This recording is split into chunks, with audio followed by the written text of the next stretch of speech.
Gloria sea a Dios. Bien, amados hermanos y amigos, acá estamos de nuevo para saludarles en el nombre santo y glorioso de nuestro Salvador, el Señor Jesucristo. Bueno, eh, con el asunto de que en el día de ayer no pudimos transmitir, ya que pues estábamos ocupados también en asuntos de acá del hogar, de la familia, haciendo algunas cosas por fuera de casa, pero acá estamos de nuevo contentos y pues alegres, ¿por qué no? Yo vivo contento, yo vivo feliz siempre. Bueno, tenga o no tenga un peso, bueno, como sea la situación, yo vivo contento.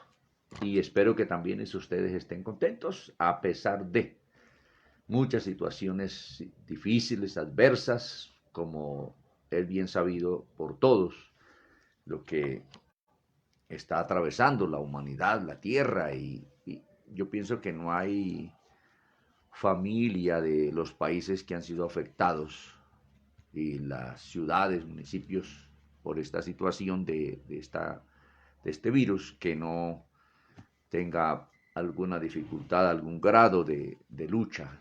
Pero el pueblo cristiano tenemos un aliciente, por decir así, muy grande.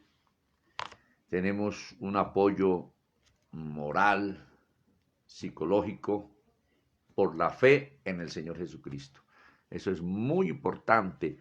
Yo hablaba con un pastor y me comentaba decir, pero sí, pero hay mucha gente que no tiene a Cristo, que no son cristianos y ellos casi enloquecen. Dije, sí, eso es cierto, pero el pueblo de Dios tenemos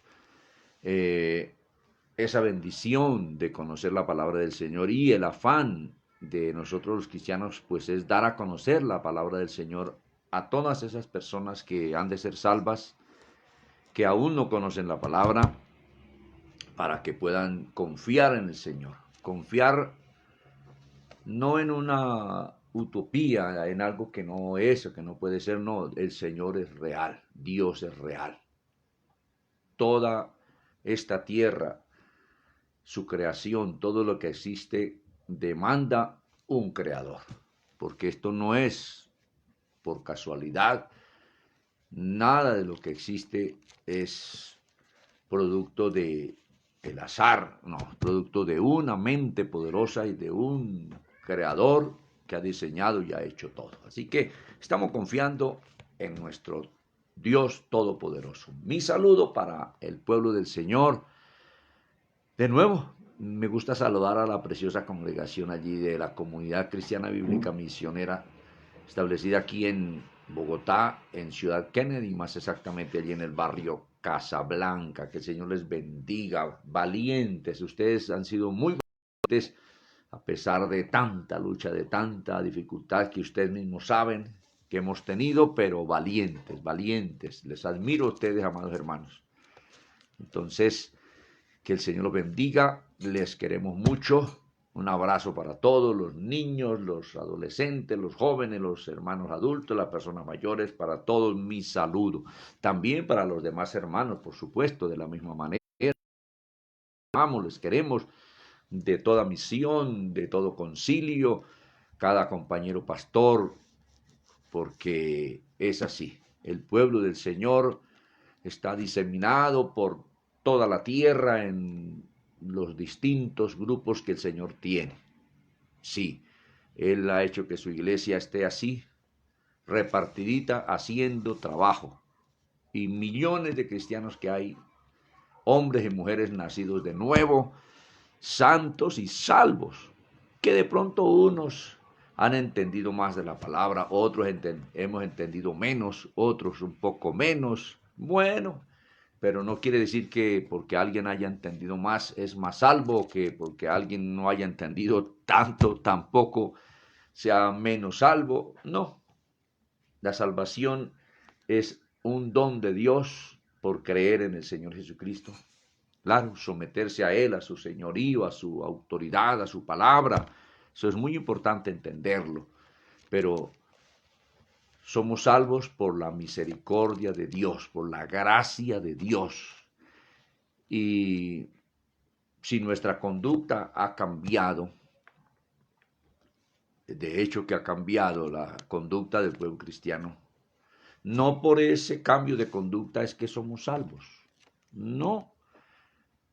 El cambio de conducta ha venido por el hecho de haber sido salvos, pero no que la conducta nos lleve a ser salvos. No, quien nos salva es Dios y por esa salvación que Él nos ha otorgado, ha producido en nosotros un cambio de conducta.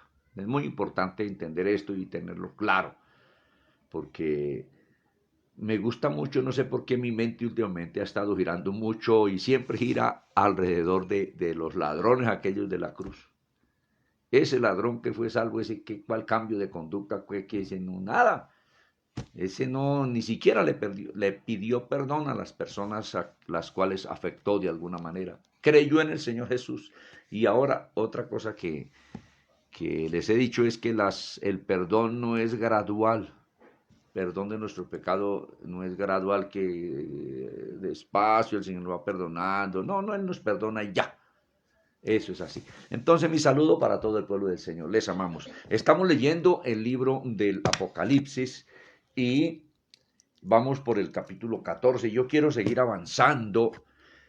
Estamos leyendo simplemente y haciendo algún comentario sin profundidad exactamente, porque eso pudiéramos a cada versículo de estos ir a buscar en toda la Biblia, en el Antiguo Testamento, en el resto del Nuevo Testamento, todos esos textos que son a veces paralelos y son contextos que hablan de lo mismo, pues nunca acabaríamos. Simplemente estamos haciendo un asunto muy general de algún comentario, sin profundizar. Advertimos eso y repetimos. Hoy quiero continuar leyendo a partir del verso 6, aunque antier habíamos quedado, creo que en esta parte, del 6 al 7, 8, y vamos a avanzar. El propósito es a ver si llegamos hasta el final de este capítulo, de este libro precioso del Apocalipsis. Bueno, entonces acompáñenme allí en el capítulo 14 de el Apocalipsis. Vamos a leer del verso 6. Tengo por acá, a ver si puedo yo ubicarme en esta tabla que tiene la letra grande. Y así podemos leer un poco mejor. Que a veces nos equivocamos mucho leyendo, es que esa letra pequeñita, y a veces los ojos, y a veces también no percibimos que estamos a escasa luminosidad, y bueno, pero queremos hacerlo lo mejor posible. Bien, siempre yo estoy orando antes de entrar aquí a transmitir, siempre yo estoy orando y pues para ganar un poco de tiempo.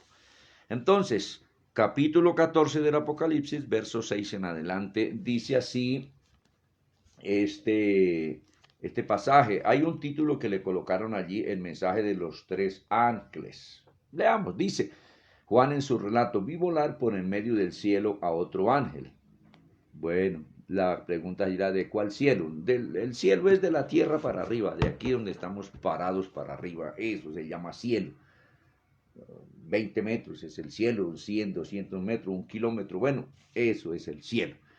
Dice entonces por el medio del cielo, pues aquí, y repito, el escenario donde Juan nos narra y nos relata todo esto es el cielo y la superficie de la tierra, y aquí también el sol, pongamos el sistema solar, todo esto.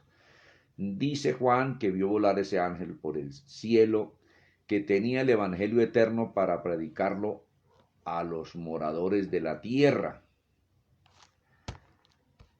Puede que sea literalmente un ángel, porque aquí dice que Juan vio volar un ángel, pero recordemos que el Señor también llama ángel a los predicadores. Recordemos el mensaje a los 7 pastores que el Señor a cada uno de sus pastores le dice, escribe al ángel de Éfeso, escribe al ángel de Esmirna, escribe al ángel de Sardis, bueno, y así, escribe al ángel de la Odisea. Y aquí dice, vi volar por el medio del cielo otro ángel, que tenía el Evangelio eterno para predicarlo a los moradores de la tierra. Si fuese a los predicadores de la tierra, pues ahí estamos predicando el Evangelio. Miles de pastores, miles de predicadores están exponiendo la palabra del Señor.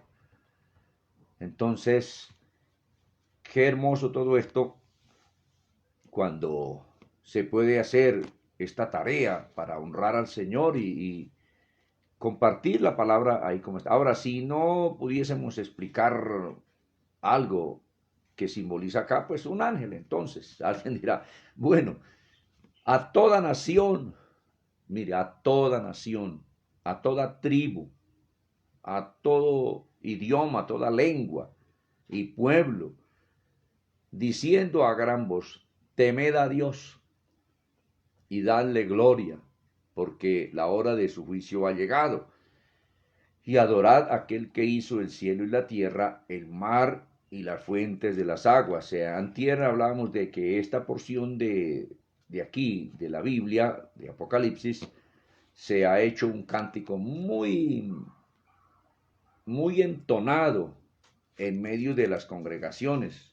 Casi no hay congregación cristiana sobre la tierra que no entonemos esta porción como un cántico que anuncia todo esto, que se tema a Dios, que se le dé gloria, porque la hora de su juicio ha llegado. Y de cierto, hoy también hablaba con este precioso pastor de que estábamos, que yo le estaba diciendo que a algunas personas que me han preguntado que si ya estamos en la tribulación, que si ya estamos por la mitad de la tribulación, que si ya estamos al final, que si ya estamos al principio, le digo, hermanos, estamos llegando a donde comienza la parte más estrecha del embudo. Ahí vamos, por ahí vamos. Que no podemos decir que tantos meses, tantos años, solo el Señor sabe. Pero estamos por ahí por todo el acontecer diario, el acontecer de la historia que se está dando, lo que ha pasado también, pues nos damos cuenta por la palabra que estamos ahí, en la antesala de esa parte final. Entonces, creo, mire, este ángel representa, estos ángeles, estos tres ángeles que hay aquí, este ángel representa a la predicación del Evangelio sobre la tierra. Se está predicando, mire, por internet, por radio, por televisión, bueno, de una manera personal, el misionero, el pastor ha ido allá hasta la cabaña más lejana, en el rincón de donde ya no llega más camino, carretera, hasta allá alguien ha ido a predicar el Evangelio, se está predicando el Evangelio. Y bien que Jesús también dijo como señal del tiempo del final que el Evangelio sería predicado a todas las gentes, a todas las naciones, y entonces vendría el fin. Pues es esto mismo que está diciendo aquí en otras palabras. Bueno, y que se tema a Dios, hoy se está animando a la gente, se está invitando a la gente a que se arrepienta, que teman a Dios, a que se conviertan a quien ha hecho los cielos y la tierra, ha hecho todo, como dice aquí, las fuentes de las aguas, todo esto lo ha hecho el Creador. A Él se debe temer y a Él se le está invitando a la gente a que crean en Él. Dice en el verso 8, otro ángel, un segundo ángel aquí según este relato que estamos teniendo en esta parte, otro ángel le siguió diciendo, ha caído Babilonia, la gran ciudad, porque se ha hecho beber a todas las naciones del vino del furor de su fornicación. Este es el verso 8.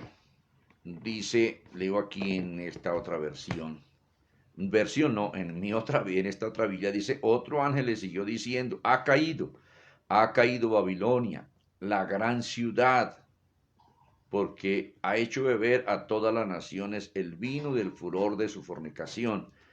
Y el vino en la Biblia también identifica doctrina. Jesús dijo que vino nuevo en odres nuevos, en hombres nuevos. La doctrina que él traía era para hombres nacidos de nuevo, arrepentidos. Y el vino viejo para odres viejos. Bueno, y dice que esta Babilonia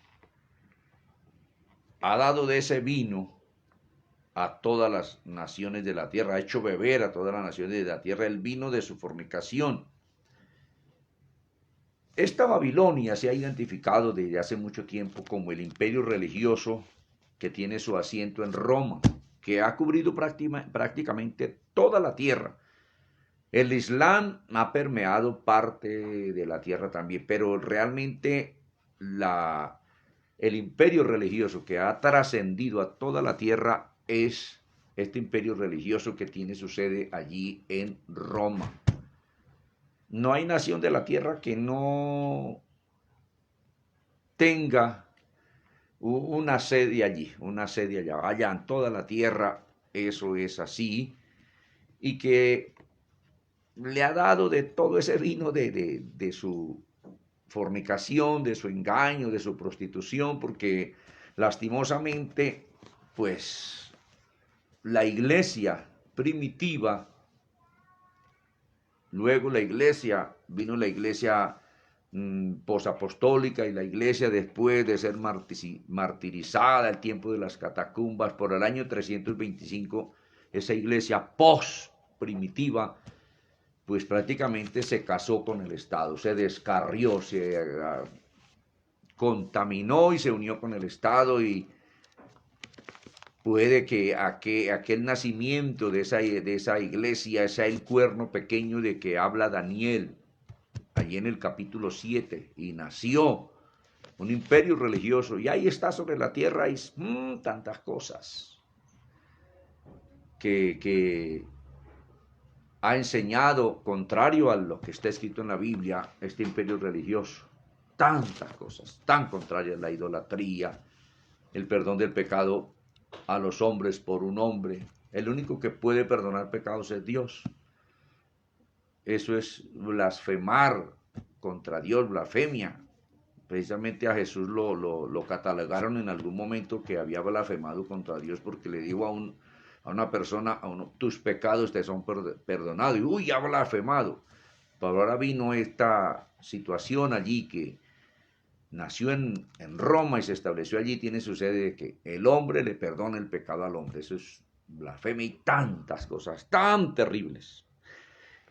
Entonces, y en Apocalipsis 17, 1 y 2, 18 y 2 también está esta misma Babilonia, esta gran ciudad. Mire, Apocalipsis 17, 1, 2 y 3, y en el 18, leamos ahora, como yo les he dicho, este segundo relato que está haciendo Juan, que es del mismo tiempo de los 42 meses del gobierno final, de la tribulación final, desde el capítulo 13 hasta la primera parte del capítulo 20. Estos acontecimientos están ahí, pero no quiere decir que primero sucede primero. Mire que se menciona esta Babilonia varias veces y ya está ahí. Y por el hecho de que se mencione más adelante y después, no quiere decir que hasta ahora ya, no. Miremos un poquitico estos aspectos también que están ahí. 2 y 18:2 por lo menos dice así, 1, 2 y 3 dice, el 17 de Apocalipsis dice, vino entonces uno de los 7 ángeles que tenían las 7 copas y habló conmigo diciéndome, ven acá y te mostraré la sentencia contra la gran ramera, la que está sentada sobre muchas aguas, con la cual han fornicado los reyes de la tierra. Mire, allá en el verso 8 estamos leyendo esto, que les ha dado a beber del vino de su fornicación. Aquí dice, con la cual han fornicado los reyes de la tierra. Los presidentes de la tierra han hecho convenio y pacto con este imperio religioso de Roma, y los moradores de la tierra se han embriagado con el vino de su fornicación. Exactamente dice aquí, atrás en el verso 8, y les ha dado a beber a todas las naciones del vino de su fornicación. Es la misma Babilonia, la misma ramera, la misma obra que se levantó prácticamente en contra de Dios. Echó por tierra la palabra de Dios, cambió el evangelio y se inventó otra cosa. Dice, En el 3, y me llevó en el espíritu al desierto y vi a una mujer sentada sobre una bestia escarlata llena de nombres, de blasfemia, que tenía 7 cabezas y 10 cuernos. Lo mismo que nos narra Daniel en su capítulo 7. Lo mismo que dice aquí en este capítulo 13. Lo mismo que dice aquí también. Que eso se levantó allí del imperio romano, que es el 6º imperio, y se diluyó en 10 naciones, y estamos en el 7º imperio. Ahí está, sobre la tierra, pero es el mismo imperio. Y en el capítulo, capítulo 18, en el versículo, leamos el versículo, los versículos 1 y 2, capítulo 18 de Apocalipsis, también allí se menciona al respecto algo. Dice: después de esto vi a otro ángel descender del cielo con gran poder, y la tierra fue alumbrada con su gloria, y clamó con gran voz potente, y clamó con voz potente diciendo: ha caído la gran Babilonia, y se ha hecho habitación de demonios y guarida de todo espíritu inmundo y albergue de toda ave inmunda y aborrecible. Este imperio religioso al final va a ser anulado, va a caer. Dice que se va a hacer guarida de todo espíritu inmundo y lugar de habitación de toda ave inmunda. El imperio religioso del actual mundo, eso va a ser hasta destruido por el mismo anticristo. Bueno, sigamos leyendo aquí. Dijimos que comentarios muy someros. Entonces, esto es en el versículo 8. Es ese sistema religioso que está sobre el planeta Tierra, que todos conocemos, que muchos vivimos allí en alguna época, que muchos allí militamos engañados, pero gracias que el amor y la misericordia de Dios hizo que fuésemos alumbrados con su santo evangelio. El Espíritu Santo es quien hace entender el evangelio y la necesidad a una persona para que pueda creer en Cristo. La necesidad de creer en Cristo. Eso solo es por la obra y gracia de Dios a través del Espíritu Santo. Porque así de pronto forcemos a una persona en algún momento, es que usted tiene que convertirse, y si no se convierte alguna... No, pues nosotros no usamos de amenazas, pero que alguien hiciera eso, como se hizo por acá cuando se trajo precisamente allá de España, la religión, el imperio religioso, y era las malas y con espada, y pues la gente, que mire, ¿cuál es el resultado? Pues la gente no se convirtió, se metieron a una religión ahí, pero convertidos a Dios, nacidos de nuevo, nada. Tremendo. Solo el Espíritu Santo hace que una persona pueda nacer de nuevo por la palabra de Dios. Entonces, qué importancia es esto. Bueno, esto es el verso 8, tenemos el 9 del capítulo 14. El tercer ángel lo siguió diciendo a gran voz: si alguno adora a la bestia y a su imagen y recibe la marca en su frente y en su mano.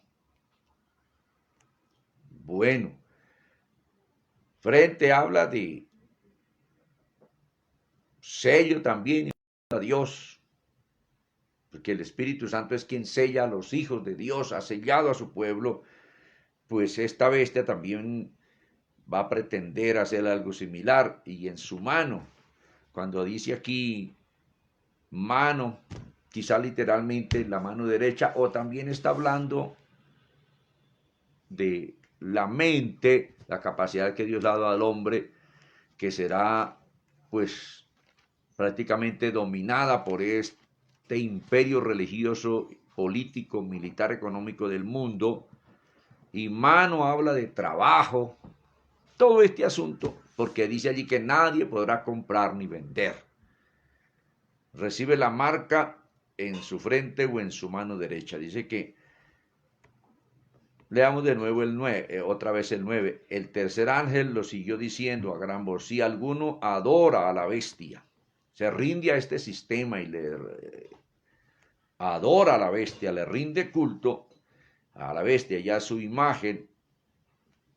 Ahora, hemos dicho que la imagen de la bestia no sabemos exactamente qué es. ¿Será la imagen de este personaje? ¿Será un sistema? Claro, sabemos que la bestia es un sistema, es un imperio último, pero va a tener una cabeza que es el anticristo. No sabemos exactamente cómo se vaya a revelar esa imagen. Bueno, dice aquí entonces que si alguno adora a esa bestia y a la imagen de esa bestia y recibe la marca en su frente o en su mano, dice allá atrás en el capítulo mm, 13, pues que se perderá. Y dice aquí en el verso 10, él también beberá del vino de la ira de Dios.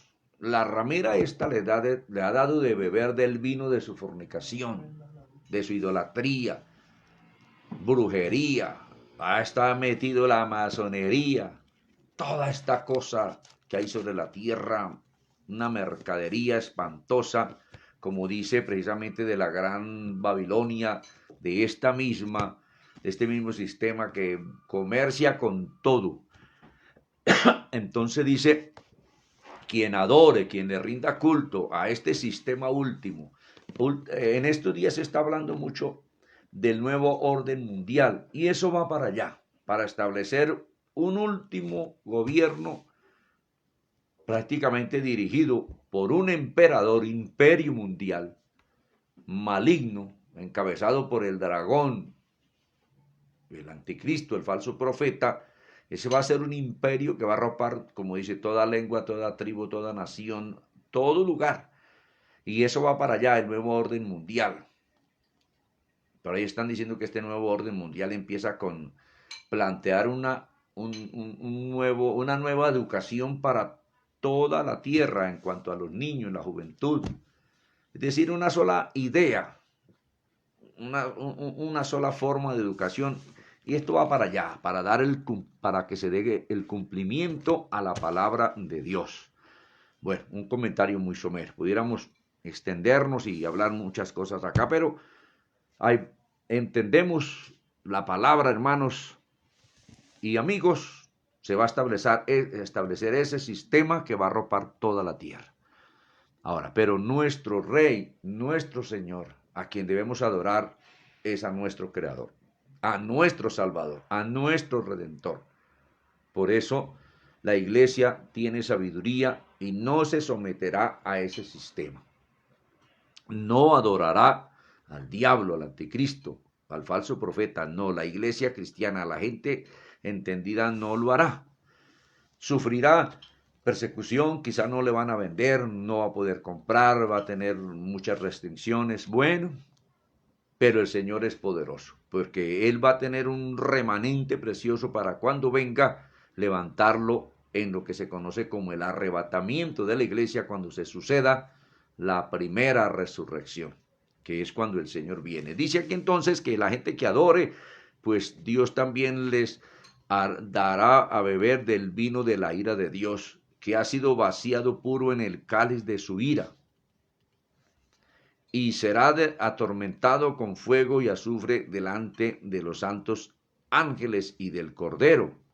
Atormentado todo aquel que se una al imperio último y adore al diablo, prácticamente le rindan culto a este último sistema. Es lo máximo en desarrollo en todo el sentido de la palabra en cuanto al desarrollo humano, desarrollo en todas las áreas, desarrollo en capacidad de cognitiva y tantas cosas.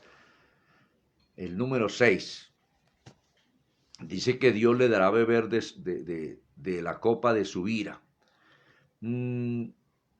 Se ha dicho que la ira de Dios es la tribulación, pero no podemos confundir tribulación con ira de Dios. Cristo mismo fue atribulado. Él le dice a sus ustedes son los que han estado conmigo desde el principio en mis tribulaciones.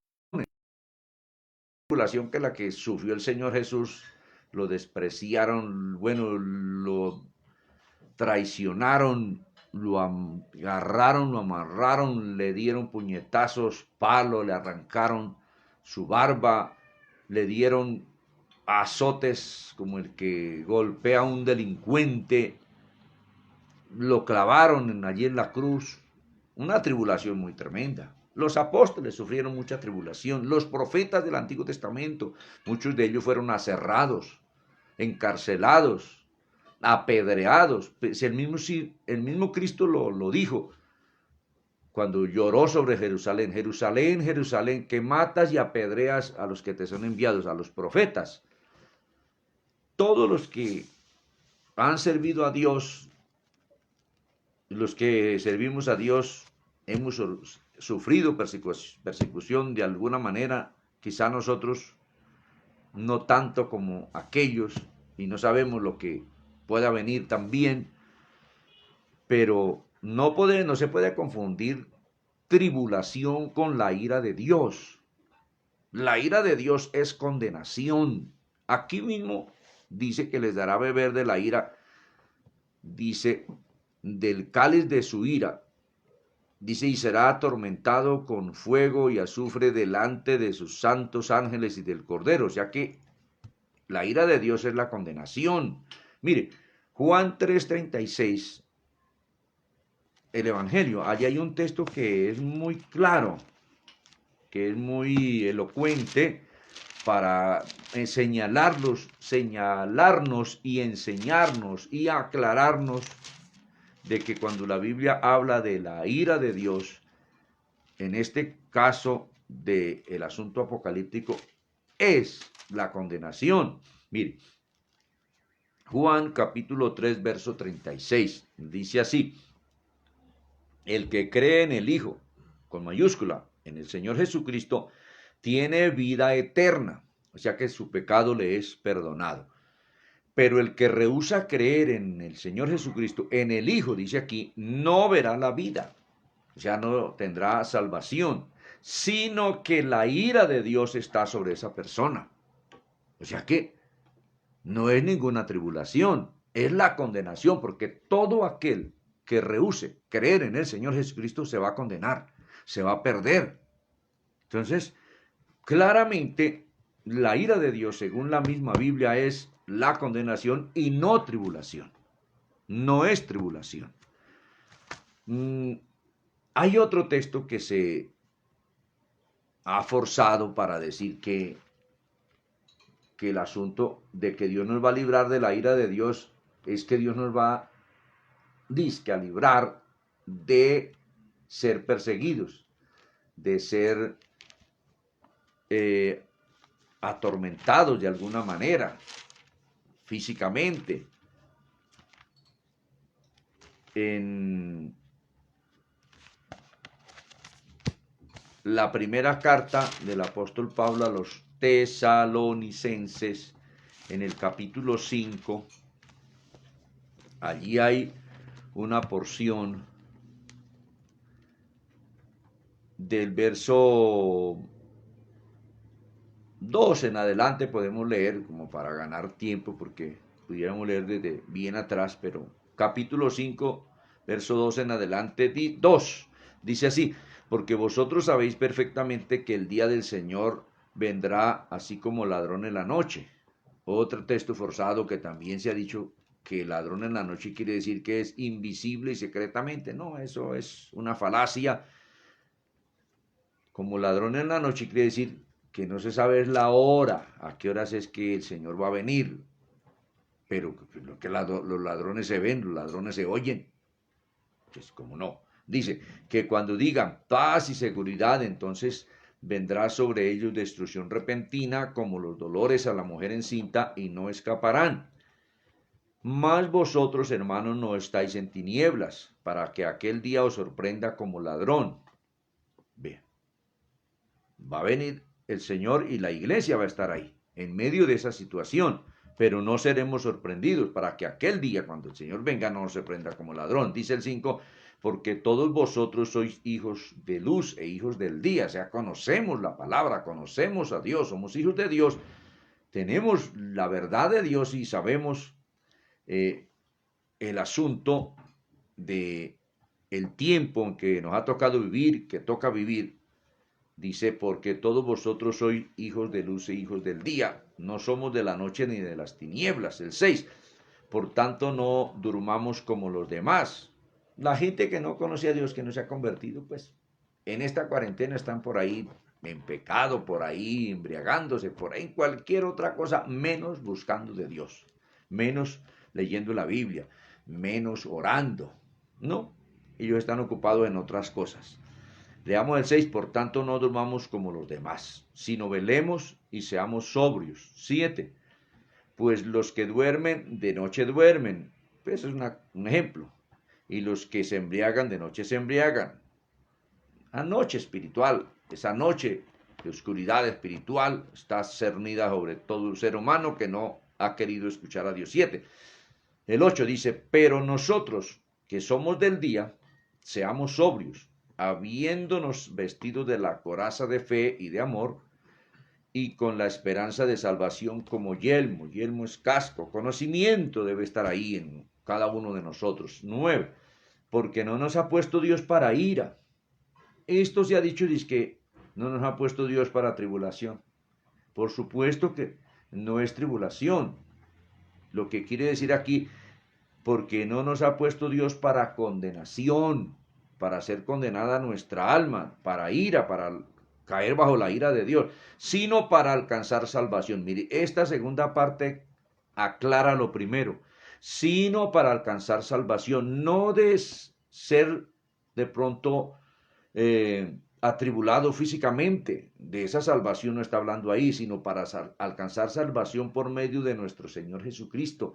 Y aquí se refiere a la salvación del alma, no de ser librados de tribulación física.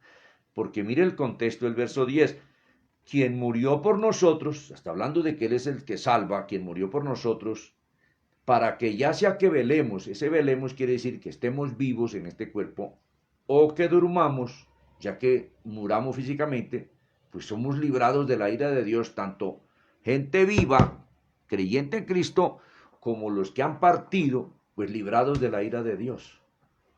Si se aplicara esto de que este texto que dice aquí que no nos ha puesto Dios para ira, sino para alcanzar salvación por medio de nuestro Señor Jesucristo, se refiere eso a tribulación física, ¿cómo entonces irían a ser salvos aquí los que han partido? Porque aquí menciona dos grupos, los muertos físicamente salvos y los vivos salvos. Entonces eso es ilógico. Entonces esto se refiere a la condenación como ira de Dios. Otro texto un poquito atrás que se ha también forzado, capítulo 1, versículo 10 de la misma carta a los tesalonicenses, primera. Dice en el verso 10, y esperar de los cielos a su Hijo, al cual resucitó de los muertos, a Jesús, quien nos libra de la ira venidera, pues nos libra de la condenación que viene sobre el incrédulo.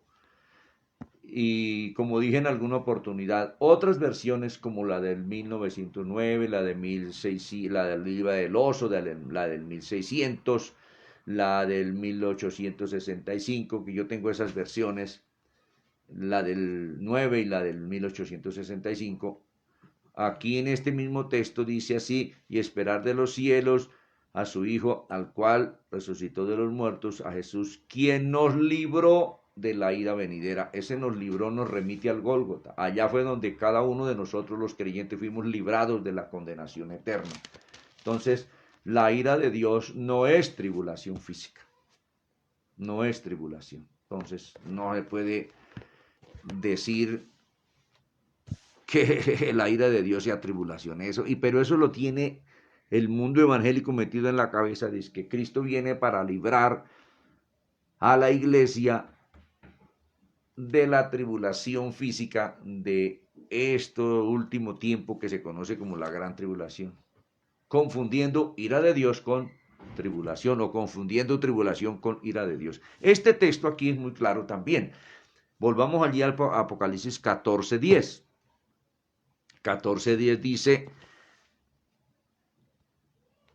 que el que adore a la bestia, dice el 9, el que le rinda culto, el que se rinde a este sistema, dice, él también beberá del vino de la ira de Dios, que ha sido vaciado puro en el cáliz de su ira, y será atormentado con fuego y azufre delante de los santos ángeles y del Cordero.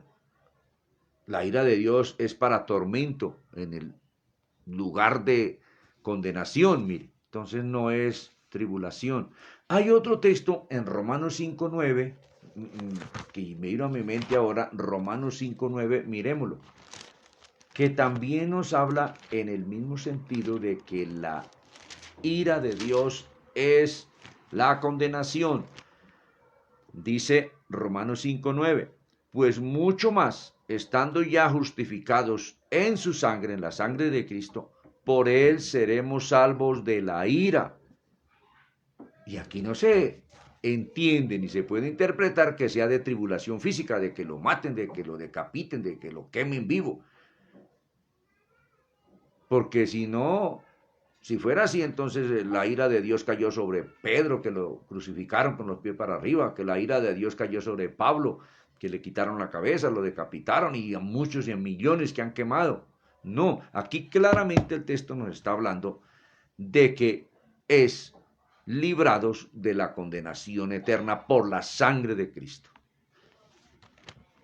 Ahora, si esto se aplicara que la ira de Dios fuera tormento físico, fuera tribulación, entonces no fue efectiva la sangre de Cristo para librar a Pablo de la tribulación, si se interpreta ira por tribulación. Mire, leámoslo de nuevo, dice, pues mucho más, estando ya justificados en su sangre, por él seremos salvos de la ira.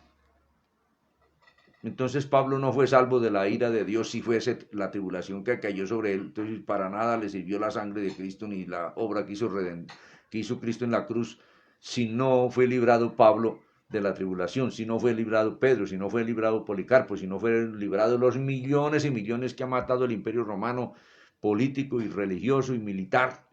Y tantos mártires. Entonces en vano entonces se hizo infructuosa la obra de Cristo. No, la obra de Cristo no se ha hecho infructuosa, es efectiva para librarnos de la ira venidera, que es la condenación. Y Cristo mismo dijo, el que me siga a mí, el que cree en mí, por mi causa os perseguirán y os matarán.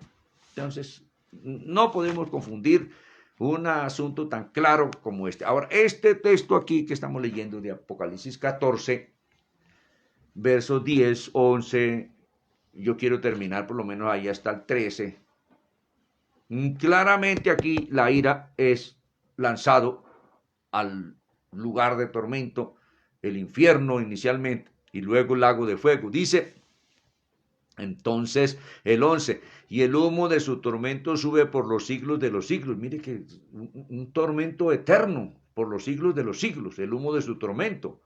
Entonces la ira de Dios es la condenación por la palabra de Dios. No podemos confundir entonces, como decimos en un adagio o proverbio popular, no podemos confundir la crema con la pomada. Armamos un menjurje que no se sabe qué es. Entonces, y el humo de su tormento sube por los siglos, de los que sobre quienes cae la ira de Dios, y no tienen reposo día ni noche los que adoran a la bestia. Mire, sobre quienes cae la ira de Dios, que es la condenación, tienen reposo, o sea que es condenación la ira, y que adoran a la bestia y a su imagen, ni nadie que reciba la marca de su nombre. Otra vez aparece aquí lo de la marca, lo que se dijo atrás en el capítulo 13, sigue en el 12. Aquí está la paciencia de los santos, lo mismo que se dice al final en el 13. Aquí hay sabiduría, el que tiene sabiduría cuenta el número de la bestia, pues su número es 666. Los santos, ¿y quiénes son esos santos? Muchos, sobre todo la teología dispensacionalista, o de los del dispensacionalismo, que crearon un nuevo evangelio, otra enseñanza distinta al de la Biblia, dicen que en el Apocalipsis, a partir del capítulo 4, nunca más se menciona a la iglesia aquí en el Apocalipsis, pero aquí se mencionan a los santos, y los santos son la iglesia. Ahora, hay muchos textos en el Nuevo Testamento atrás, en las cartas del apóstol Pablo, donde se menciona a la iglesia como los santos, pero ahí no dice propiamente iglesia. Hagamos un ensayo. Colosenses 3:18. Carta del apóstol Pablo a los Colosenses. Allí no dice iglesia, pero es la iglesia la que se menciona ahí, porque mire, Colosenses capítulo 3, versículo 18, dice así: si no estoy yo equivocado, no, Efesios es, Colosenses no, Efesios 3:18. Escúcheme que les di mal la cita. Efesios 3:18 dice de la siguiente manera.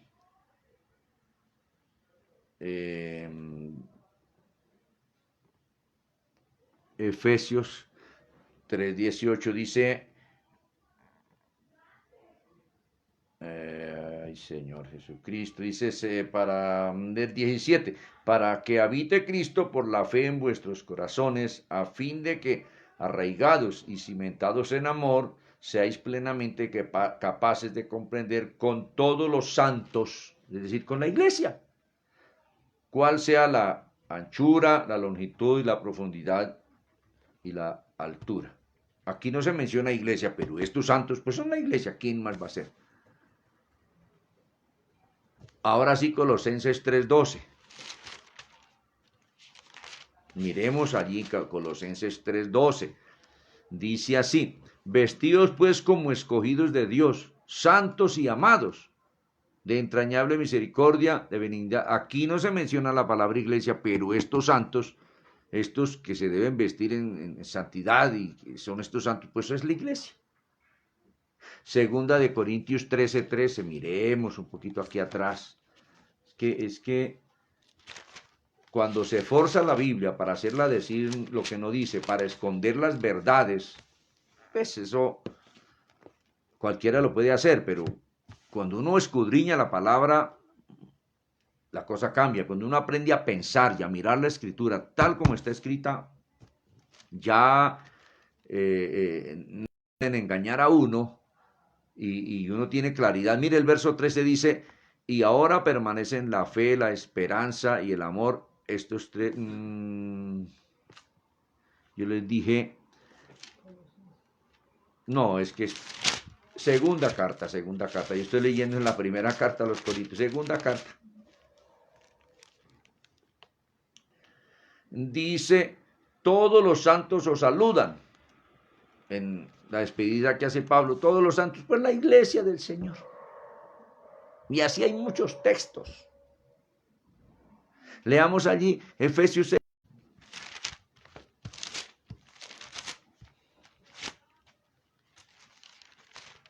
Efesios 6:18.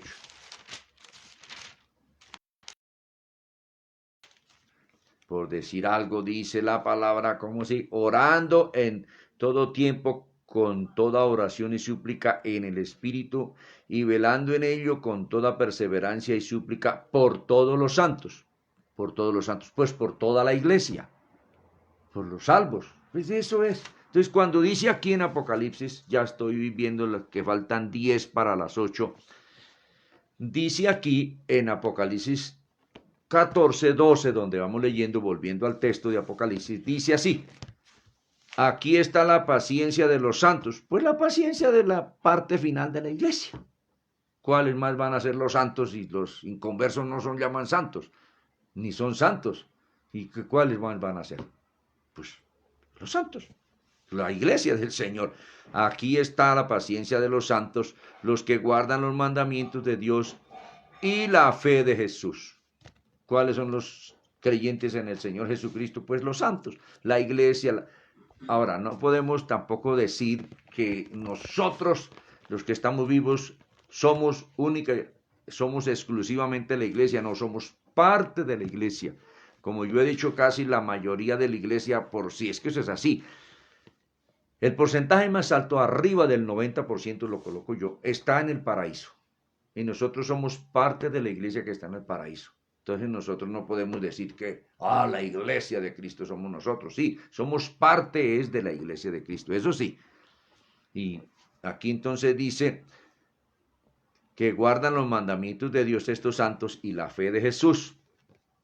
En el 13 dice, oí una voz que desde el cielo me decía, escribe, bienaventurados de aquí en adelante los muertos que mueren en el Señor. Van a morir muchos hombres, muchas mujeres, muchos santos de estos.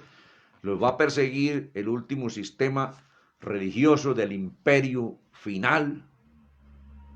dice, bienaventurados los de aquí en adelante, los muertos que mueren en el Señor, muertos en Cristo, muertos en el Señor. Sí, dice el Espíritu, descansarán de sus trabajos porque sus obras con ellos siguen. Los muertos en Cristo, los muertos en el Señor, lo mismo que dice el apóstol Pablo en Primera de Tesalonicenses 4, 14, 15, 16, los muertos en Cristo resucitarán primero. Pues toda esta gente que aquí están muriendo, que van a morir en esta visión que nos presenta Juan aquí, pues son esos muertos en Cristo, muertos en el Señor. Porque, repito, el hombre, el ser humano, o muere en el Señor para vida eterna, creyendo en Él, habiéndole aceptado como su Redentor, habiendo aceptado la redención que Él ejecutó en la cruz y estableció para que el que crea en Él tenga vida eterna, pues ese muere en Cristo. Y el que no ha creído, el que no se ha convertido a Cristo, pues no va a morir en la fe de Cristo, no va a morir en Cristo, no va a morir en el Señor. Ese se va a perder. Terminemos de conjugar esta partecita del verso 12 y 13 con Primera de Tesalonicenses, que allí aparecen otra vez los muertos en Cristo, los muertos en el Señor. Primera de Tesalonicenses, capítulo 4. Ahora, toda esta gente, estos muertos van a resucitar primero en el sentido de un instante antes de ser arrebatados los vivos, que queden o quedemos hasta cuando Cristo venga. Entonces, mire, Primera de Tesalonicenses capítulo 4 dice del 15, del 14 en adelante, 4:14, dice, porque si creemos que Jesús murió y resucitó, así también traerá a Dios con Jesús, allá del paraíso va a traer a todos, a los que durmieron en él. 15, por lo cual os decimos esto en palabra del Señor, que nosotros que vivimos, que habremos quedado hasta cuando Cristo venga, que lo relata Juan en el Apocalipsis 19, que habremos quedado hasta la venida del Señor. No precederemos a los que han muerto en Cristo, a los que han muerto salvos. No iremos primero a la presencia allí del Señor a recibirle, porque el Señor mismo con voz de mando, con voz de arcángel y con trompeta de Dios descenderá del cielo, y los muertos en Cristo, o sea, los muertos en el Señor, que dice aquí Apocalipsis 14, 12 y 13, esos también son parte de los que mueren en Cristo. Dice aquí entonces el 16, porque el Señor mismo con voz de mando, con voz de arcángel y con trompeta de Dios descenderá del cielo, y los muertos en Cristo resucitarán primero. Luego nosotros, los que quedemos hasta cuando Cristo venga, ya Apocalipsis 19, luego nosotros los que vivimos, los que hayamos quedado, seremos arrebatados juntamente con ellos, con los que resucitan en las nubes, para recibir al Señor en el aire, para recibirlo al que llega, para recibir al que llega. Y así estaremos siempre con el Señor, nunca más nos separaremos. Entonces, estos mártires o estos que mueren aquí físicamente, no violentamente, sino que mueren de pronto de alguna enfermedad o se conoce por muerte natural, pues van a resucitar cuando Cristo venga.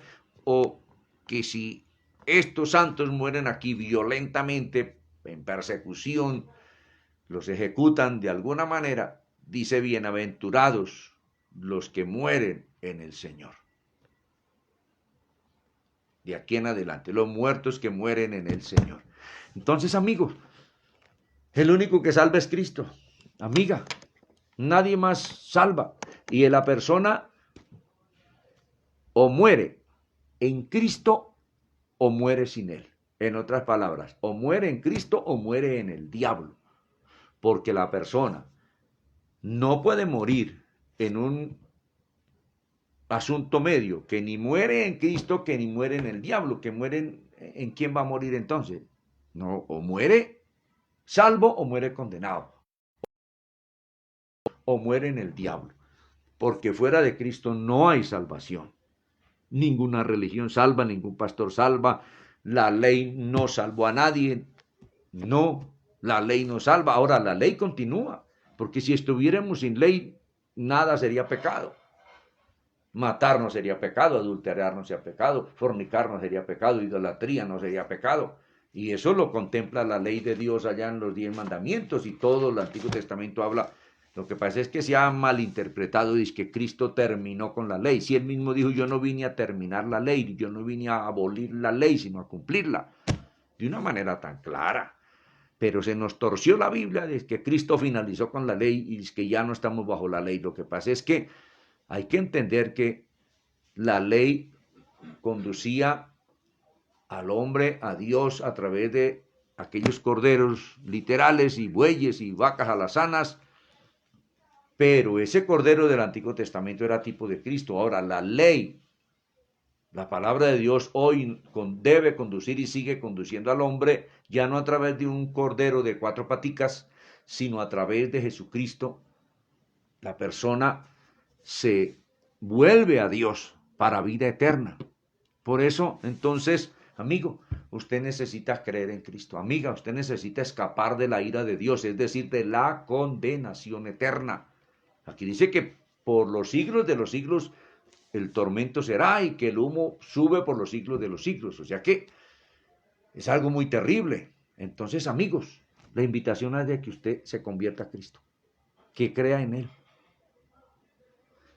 Me dirá usted, predicador o pastor, como me quiera, o hermano, yo no entiendo mucho, no importa que no entienda nada, pero usted entiende lo suficiente que Jesucristo es el que salva de condenación eterna. Con eso le basta, entréguele su vida a Cristo, que después de que usted le entregue su vida a Cristo, el Espíritu Santo comenzará a obrar, a actuar en usted y entenderá muchas cosas que hoy, sin la ayuda del Espíritu Santo, no ha podido entender ni podrá entender. Es por el Espíritu Santo que uno siente que de verdad es pecador y que uno sin Cristo está perdido. Entonces, amigo, la invitación es a que en esta hora usted le rinda su vida a Cristo. ¿Cómo? Yo le ayudo desde acá con una oración guía y usted hace esa oración y le pide perdón a Dios que ve, que oye y usted es perdonado si de verdad de corazón hace una entrega al Señor. Cierre sus ojitos y repita conmigo esta oración de fe. Diga así: Padre eterno, Señor del cielo y de la tierra, precioso Padre, quiero darte las gracias porque me has permitido una vez más participar de la lectura de tu palabra, de la corta enseñanza de tu palabra. Señor, gracias porque pueden entender lo necesario, darme cuenta que tú eres Dios, que has enviado a Jesucristo para rescatar mi alma de la condenación eterna. Por supuesto, Señor, que yo no me quiero condenar. Por eso en esta hora yo acepto en mi corazón, Padre Celestial, a tu Santo Hijo Jesús. Jesús, te acepto en mi corazón como el Salvador para mi alma. Te entrego mi vida, Señor. A partir de esta hora, tú eres mi Dios, mi Señor, mi Salvador y mi amigo. Y yo voy a seguirte y voy a obedecerte. Voy a estudiar tu palabra y tú transformarás mi vida y mi conducta. Gracias, Padre, por esta sencilla oración que me permites hacer. En el nombre de Jesús, muchas gracias. Amén y amén. Gloria sea a Dios. Bueno, contentos de Apocalipsis y compartir, bueno, estas palabras con ustedes. Esperamos que hayan sido y sigan siendo de edificación. Los hermanos que han estado ahí, que el Señor les bendiga, entendiendo más de la palabra del Señor, estudiando un poquitico más y reafirmando lo que está en nuestro corazón por la palabra de Dios. Que el Señor les bendiga y hasta mañana si el Señor nos permite. Mañana a las 7 de nuevo les invito. Una feliz noche.